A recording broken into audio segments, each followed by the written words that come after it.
నాకు ఒక ఆయన ఎవరో బ్లడ్ అవసరం అయితే నన్ను పిలిచి కొద్దిగా బ్లడ్ ఏమన్నా ఆపరేషన్ చేయించాలంటే నేను వెళ్ళి బ్లడ్ ఇచ్చాను. ఆ డాక్టర్ గారు నా బ్లడ్ ఇచ్చిన వెంటనే నేను బయటకు వచ్చిన వెంటనే ఆయన ఏమన్నారంటే ఏమన్నా మీరు కమ్మవారా అని అడిగారు.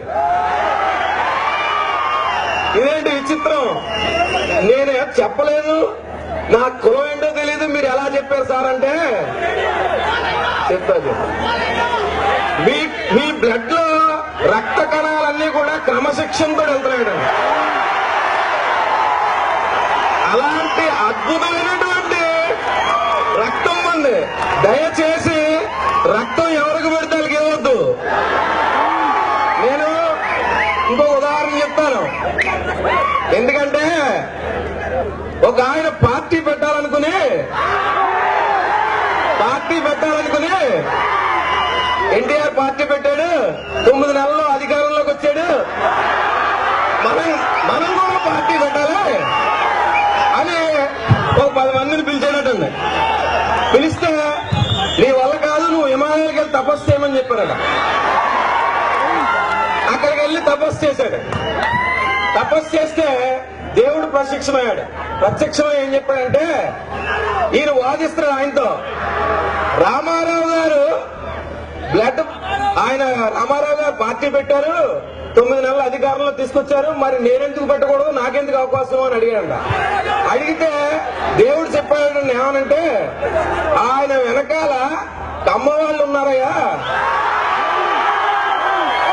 నీకు ఒక ఆప్షన్ ఉంది, నువ్వేం చేస్తావంటే నీకు అవకాశం ఉంటే కమ్మ వాళ్ళందరినీ నీ పార్టీలో జాయిన్ చేసుకో అన్నారట. అంటే ఈయన అంటే వాళ్ళందరూ నా పార్టీలో రారండి అని చెప్పాడట. అయితే ఒక పని చేయి, నువ్వు ఏదో రకంగా కమ్మాల బ్లడ్ తీసుకుని ఓళ్ళకి ఎక్కించుకో. దర్శనం లేదు. ఈయన కూడా ఈ పార్టీ పెడదాం అనుకున్న వ్యక్తి కూడా అక్కడ పోయాడు. ఏదో రకంగా నాకు ఆ కమ్మల బ్లడ్ కావాలని వెళ్తే భగవంతుడు ప్రత్యక్షమైతే ఈ జనాలందరినీ చూసి వీళ్ళందరికీ ఒకేసారి మనం నిన్ను వరాలు ఇవ్వలేమని చెప్పి ఈ గుంటూరు ఇక్కడికి తీసుకొచ్చి వీళ్ళందరినీ ఒక గ్రౌండ్ లో కూర్చోండి, మీరు మీకు ఏం కావాలో ఇచ్చేస్తామని చెప్పి కూర్చోబెట్టాడు.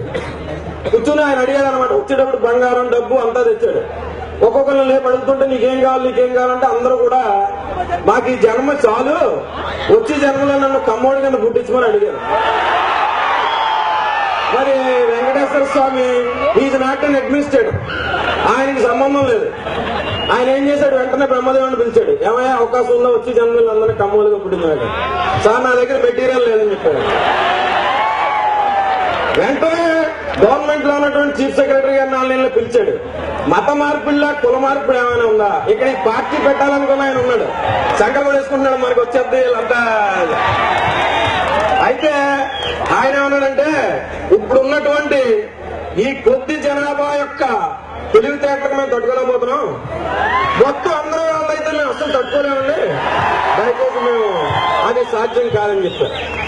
అందుకనే ఆ వ్యక్తి ఆ రకంగా ఆలోచించి రకరకాల ప్రయత్నాలు చేసి విసిరి వేసారిపోయి చివరికి ఆయన ప్రయత్నాలు ఆయన చేసుకున్నాడు. అందువల్ల ఎవరు కూడా తొందరపడి బ్లడ్ ఇవ్వకండి. మన పిల్లలు మీరు అబ్జర్వ్ చేశారు లేదో, మన పిల్లలకి మనం బూస్ట్లు హార్లిక్స్లు ఏం అవసరం లేదు, పుడితే ఆటోమేటిక్ గా పెరిగిపోతా ఉంటారు. అది అలాంటి కమ్మకులు మనం పుట్టాం. అందుకనే ఏమంటానంటే, మేము కమ్మ వాళ్ళం, మేము గొప్ప వాళ్ళం, మేము కమ్మ వాళ్ళం, మేము ఎంతో గొప్ప వాళ్ళం, మేము పాలకులం, మేము పాలితులం, మేమంతా సైనికులం, విశ్వజన ప్రేమికులం, ప్రపంచ శాంతి కాముకులం, నడతలో మేమంతా నందమూరి వారసులం, నమ్రతలో వినమ్రతలో మేమంతా పరికాలకు అనుచరులం, తరతరాల చరిత యుగ యుగాల భవిత. నేనేమంటానంటే, ఈ సృష్టికర్త అయిన బ్రహ్మదేవుడు కూడా కమ్మవాడే, లేకపోతే ఆయనకి అంత స్వార్థం ఉండదండి. నేను ఒక విషయం, సర్వేంద్రియానం నయనం ప్రధానం అన్నారు. నేనేమంటానంటే, సర్వకులాయం కమ్మకులం ప్రధానం.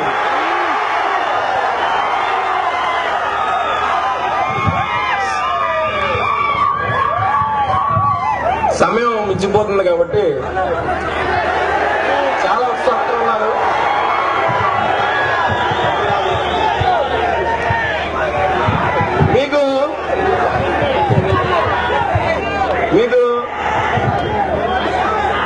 సుభాషితాలు ఏం చెప్పాయంటే భక్తి లేని పూజ,